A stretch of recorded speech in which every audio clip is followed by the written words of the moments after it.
అదరకొట్టే కారం రంగు రుచి ఆచి కారం పొడి. బెంగళూరులో జరిగిన 7 కోట్ల చోరీ కేసులో ఆంధ్రప్రదేశ్ లింకులు బయటపడుతున్నాయి. బెంగళూరులో చోరీ చేసిన దొంగలు చిత్తూరు జిల్లాలో వాహనం వదిలేసి పరారయ్యారు. 2 సాఫ్ట్వేర్ ఇంజనీర్లు చోరీలో పాల్గొన్నట్టుగా అనుమానిస్తున్న పోలీసులు లింకులు వెతుకుతున్నారు. బెంగళూరులోని సిలికాన్ సిటీలో పట్టపగలే కోట్ల రూపాయల నగదును సినిమా స్టైల్లో దోచుకున్నారు దొంగలు. ఏటీఎంలలో నగదు నింపడానికి వెళ్తున్న ఏజెన్సీ వాహనాన్ని అడ్డగించి తాము సెంట్రల్ ఏజెన్సీల అధికారులమంటూ సిబ్బందిని బోల్తా కొట్టించారు. ఆపై కొంత దూరం తీసుకెళ్లి బెదిరించి నగదును లూటీ చేసి ఉడాయించారు. దోపిడీ కేసులో ఏపీ లింకులు ఉన్నాయంటున్నారు కర్ణాటక పోలీసులు. చిత్తూరు నియోజకవర్గంలోని గుడిపాల మండలానికి చెందిన 2 సాఫ్ట్వేర్ ఇంజనీర్లతో పాటు మరికొందరు ఈ దోపిడీకి సహకరించినట్టుగా ప్రాథమికంగా నిర్ధారణకు వచ్చారు. బెంగళూరులో సస్పెండ్ అయిన ఒక మాజీ కానిస్టేబుల్ డైరెక్షన్లోనే ఈ దొంగతనం జరిగినట్టుగా భావిస్తున్నారు. వారి కోసం పోలీసులు వేట కొనసాగిస్తున్నారు.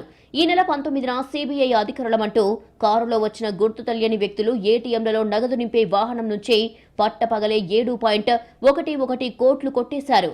అచ్చం సినిమా తరహాలోనే బెంగళూరులో ఈ ఘటన చోటు చేసుకుంది. సౌత్ అండ్ సర్కిల్లో ఉన్న ఏటీఎంలో నగదు నింపి మిగిలిన డబ్బుతో సిబ్బంది బయలుదేరారు. కేంద్ర ప్రభుత్వ స్టిక్కర్ ఉన్న కారులో వచ్చిన 6 వ్యక్తులు వాహనాన్ని అనుసరించారు. కొంత దూరం వెళ్లాక మేం సిబిఐ అధికారులం, వాహనాన్ని తనిఖీ చేయాలి అని చెప్పి నగదుతో వెళ్తున్న వాహనాన్ని ఆపేశారు.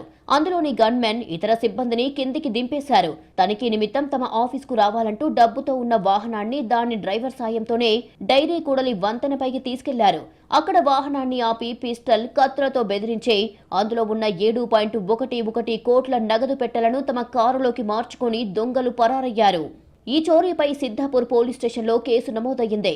పోలీస్ కమిషనర్ సీమంత్ కుమార్ సింగ్ స్వయంగా దర్యాప్తును పర్యవేక్షిస్తున్నారు. 5 స్పెషల్ టీమ్స్ ను ఏర్పాటు చేశారు. సీసీటీవీ ఫుటేజ్ ఆధారంగా దర్యాప్తు చేయగా అవల్లహళ్లి ప్రాంతంలో దుండగుల వాహనం చివరిసారిగా కనిపించింది. దొంగలు చిత్తూరు జిల్లాలో దోపిడీ చేసిన వాహనాన్ని వదిలేసి పారిపోయారు. యూపీ 14 BX 2500 నంబర్ ఉన్న ఇన్నోవా వాహనంలో నగదును తరలించిన దుండగులు ఆ వాహనాన్ని చిత్తూరు జిల్లా గుడిపాల మండలం రామపురం చర్చి వద్ద వదిలేసినట్లుగా పోలీసులు గుర్తించారు.